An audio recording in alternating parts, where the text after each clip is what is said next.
¿Alguna vez has tenido esa sensación al llegar a casa, después de un día quizá de trabajo? Esa cosa extraña de sentir que no encajas del todo, como si fueras, no sé, un invitado en tu propio espacio. Uf, sí.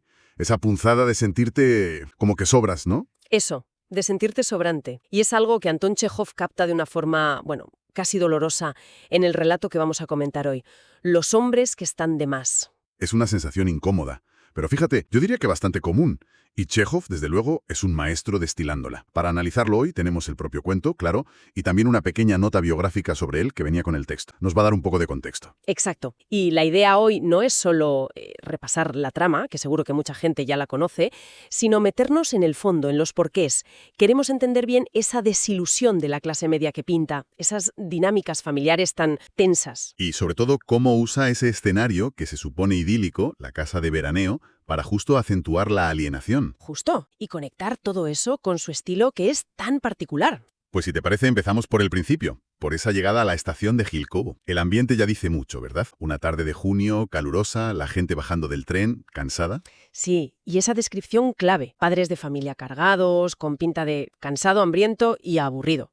Ahí Chejov ya nos mete la duda sobre el supuesto descanso del veraneo. El contraste es brutal. El sol, la hierba y ese ánimo plomizo de la gente. Y ahí aparece nuestro protagonista, Pavel Ivanovich Saikin, con ese aspecto un poco dejado, ¿no? El abrigo barato, la gorra. Y esa conversación que tiene con el hombre de los pantalones rojos, bueno, es reveladora. Totalmente. Sobre lo que cuesta el viaje, los 42 céntimos, que si el tabaco bueno, que si el agua de Vichy. No solo una queja por dinero, ¿eh? No, para nada. Es Chekhov enseñándonos de entrada cómo esa supuesta escapada de verano es en realidad pues una carga económica y de estrés para esta gente. Y la forma en que Zaikin despotrica del veraneo, que si inventado por las mujeres y el diablo, que si es un presidio. Es cómico, sí, pero por debajo hay una frustración muy real con las expectativas, con la familia. Exacto. Dinamita el mito del descanso en el campo desde la primera página. Y esa sensación de carga, de desencanto, le sigue hasta la puerta de su casa. La descripción de cuando llega a la casa de veraneo, es clave. Es desoladora, sí. Silencio, moscas zumbando, las flores ahí medio mustias, nadie que le reciba. ¿Qué busca Chejov con esa atmósfera tan opresiva justo al llegar al supuesto refugio? Yo creo que busca reflejar por fuera cómo se siente Zaikin por dentro. La casa no es un hogar, ¿sabes? Es un espacio vacío, descuidado. Ya te anuncia un poco la sensación que va a tener él de ser irrelevante ahí. Claro, y el encuentro con su hijo Petya lo confirma. Totalmente. El niño está a lo suyo, recortando un naipe. Y Zaikin se entera de que su mujer está por ahí ensayando teatro, que nadie ha pensado en que él podría querer cenar. La desconexión es total. Hasta la pregunta del niño sobre los mosquitos, que parece tan inocente, subraya lo ajeno que es Zaikin a lo que pasa allí. Nadie le esperaba, nadie le necesitaba en ese momento. Esa es la cruda verdad. Y claro, toda esa frustración acumulada, esa sensación de ofensa, tiene que salir por algún lado. El texto dice que le dan ganas de gritar, de romper algo, pero se contiene, silbando ópera. Sí, un intento un poco patético de mantener la calma, ¿verdad? Y aquí se ve muy bien eso que llaman la acción indirecta de Chejov. El drama de verdad no es el grito que no pega, sino toda esa tensión por dentro, esa amargura que apenas controla. El conflicto gordo está abajo la superficie. Y sin embargo al final estalla. Pero claro, estalla contra el más débil, contra su hijo Petya. Por una tontería, por los naipes, le acusa, le llama de todo, le amenaza. Es un momento bastante feo, la verdad. Pero fíjate qué interesante la reacción casi inmediata de Sailin. Cuando Petya le responde, con toda la razón del mundo, estúpido, no hago nada malo, él se da cuenta enseguida de que se ha pasado. Sí, y le pide perdón. ¿Qué nos dice esto de Zaikin? Y de cómo Chejov crea a sus personajes. Pues yo creo que nos dice que Zaikin no es un monstruo, es un hombre desbordado, con sus fallos, capaz de ser cruel por pura frustración, pero también de ver su error. Chejov no juzga, presenta la complejidad humana, las contradicciones. La disculpa es tan importante como el grito. Estoy de acuerdo. Y ese momento de conexión, aunque sea corto, parece que le calma un poco. Pero la calma dura poquísimo, porque entonces Petya le enseña su tesoro. Ay, la colección de insectos, mariposas, escarabajos, grillos, clavados con alfileres. Y casi todos vivos, moviéndose. Es una imagen, muy perturbadora. Y Petya lo enseña tan normal, ¿eh? Hasta dice que un grillo lleva vivo desde ayer. Y la clave es, ¿quién le enseñó a hacer eso? Olga Kirilovna, la amiga de su madre. La misma que está ensayando con ella. ¿Qué significado le ves a esta escena? Más allá de la crueldad del niño. Yo creo que funciona a varios niveles. Por un lado, es como una anacáfora, ¿no? De la indiferencia, de la crueldad un poco casual que Zaikin ve en los adultos a su alrededor. Los bichos sufren ahí, en silencio, ignorados, como siente él que sufre él mismo. Claro. Y por otro, que sea Olga Kirilovna, alguien del círculo de su mujer, la que lo enseña, pues sugiere cómo esa falta de sensibilidad se contagia, se normaliza. Es otro detalle que Chekhov usa para crear ambiente y profundizar en los temas sin soltar un sermón. Zaikin reacciona con asco, le dice a Petya que es vergonzoso martirizar así a los animales. Hay una ironía ahí, ¿verdad? Él mismo se siente martirizado por la situación. Exacto. Y fíjate, ese incidente le hace preocuparse por cómo están educando a su hijo, y por un momento se olvida un poco de su propio malestar. Sí, pero entonces llega la verdadera invasión. La esposa, Nadezhda Stepanovna, que entra como un torbellino, con risas, ruido y acompañada. Claro, ahí vienen Olga Kirilovna, la de los insectos, y dos desconocidos, los artistas aficionados estos, Koromislov y Sermerkolov. Vamos, justo lo contrario de la calma que Zaikin necesita. Nadezhda está metidísima en su obra de teatro. Y la conversación entre Zaikin y ella es crucial. Él, mosqueado, pregunta que por qué los ha traído, y ella le trata con una condescendencia. Le ignora totalmente cuando él dice que no hay dinero para comprar cosas para los invitados.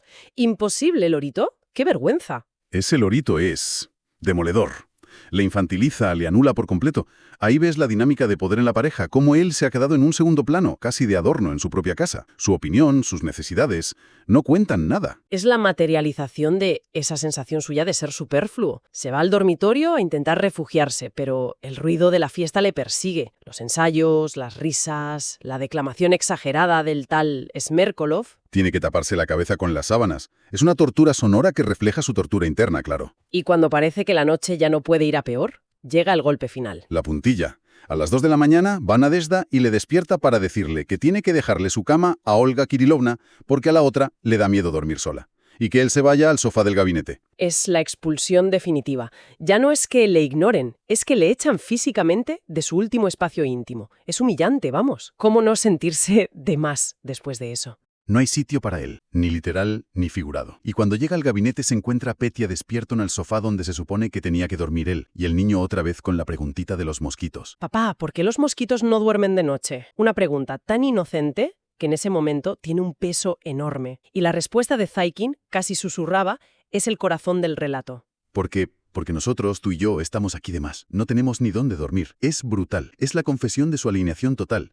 Y además compartida sin querer con su hijo, que es el otro desplazado de la noche. Petya, claro, no lo pilla. Y cambia de tema, a las pecas de Olga. La desconexión sigue ahí, incluso en ese momento de revelación. Zaikin ya no puede más. ¡Déjame! ¡Me fastidias! Ese es el punto más bajo, agotado, expulsado, sin que nadie le entienda. Decide salir a la calle, y la descripción del amanecer, el cielo gris, el canto del pájaro el rascón, tiene una belleza triste pero también una soledad tremenda. Se imagina la paz de volver a su piso en la ciudad. Y entonces el encuentro final. Otra vez el hombre de los pantalones rojos, también despierto. Pero la razón que da es casi una burla, ¿no? Dice que está disfrutando de la naturaleza, aunque también le han invadido la casa la suegra y las sobrinas. Es la máscara social, claro. Intenta mantener la ficción del veraneo maravilloso, aunque está claro que él también está incómodo, desplazado. La ironía es que Zaikin ya no puede fingir. Su necesidad es mucho más básica. Exacto. Balbucea algo de la naturaleza, pero su pregunta final lo dice todo. ¿No conoce usted aquí en la vecindad algún restaurante o tabernita? Busca un refugio de verdad, un sitio donde poder estar, sin más, aunque tenga que pagar. Y allí acaba el relato, con el otro hombre mirando al cielo, pensativo, sin darle una respuesta. Un final abierto, ambiguo, muy Chekhov. No hay solución, no hay una catarsis fácil, solo esa sensación de incomodidad, de búsqueda, que se queda flotando. Hablemos un poquito más de Chekhov. La nota biográfica nos recuerda que era médico. ¿Crees que esa formación influyó en su manera de mirar a sus personajes, como Zaikin? Yo creo que es muy probable, sí. La mirada del médico implica observar detalles, síntomas, comportamientos, a menudo con distancia, pero para comprender. Y Chekhov aplica una observación parecida a la condición humana, detallada, precisa, mostrando las dolencias del alma, la frustración, la soledad, la incomunicación, pero sin juzgar, casi como si hiciera un diagnóstico. Aquella frase suya famosa sobre la medicina como esposa legal y la literatura como amante sugiere esa doble mirada, ¿no? Exacto. Y también se destaca mucho su rechazo a dar moralejas. Decía que el trabajo del artista es hacer preguntas, no dar respuestas. Y eso se ve clarísimo en este final, ¿verdad? Absolutamente. No nos dice si Zaikin tiene razón o no, si su mujer es culpable o simplemente una inconsciente. Nos presenta la situación, los personajes con sus líos y nos deja ahí con preguntas sobre la felicidad, sobre las convenciones sociales, la comunicación. Te obliga a darle vueltas. Claro, a reflexionar. ¿Y esa técnica de acción indirecta que comentábamos antes, cómo se relaciona con su realismo psicológico? Pues están totalmente conectadas. Al centrarse en lo que no se dice, en el subtexto, en las pequeñas reacciones, en cómo las cosas que pasan fuera al ensayo o la visita afectan por dentro a los personajes, pues Chekhov consigue un retrato psicológico mucho más hondo y real. Es verdad. La vida real pocas veces tiene esos clímax de telenovela, ¿no? A menudo son las pequeñas cosas, esas procesiones que llevamos por dentro, las que definen cómo vivimos, como le pasa a Zayikin en esa casa. Tiene sentido. Es como si la historia de verdad ocurriera dentro de Saikin y todo lo demás fueran solo los estímulos que provocan esa tormenta interior. Los detalles son fundamentales. El calor, la comida que no hay, los insectos, el ruido, todo suma para entender cómo está él. Pues precisamente. Chekhov es un maestro en usar lo concreto, lo cotidiano, para revelar lo abstracto, lo emocional. Por eso se le considera tan moderno, tan influyente. Decía el Doctorow que tenía la voz más natural de la ficción, que parecía que contaba la vida sin arte, así, tal cual. Aunque claro, hay un arte tremendo detrás de esa naturalidad. Entonces, si tuviéramos que, resumir un poco las claves que nos deja este análisis del relato visto desde Chekhov. Pues diría que vemos una crítica, sutil pero demoledora, a las presiones y las desilusiones de la clase media de su tiempo, que Saikin encarna perfectamente. Vemos cómo buscar un ideal, como el del veraneo, se puede volver una carga que te aísla más en vez de ayudarte. También esa exploración de las dinámicas familiares y sociales, ¿no?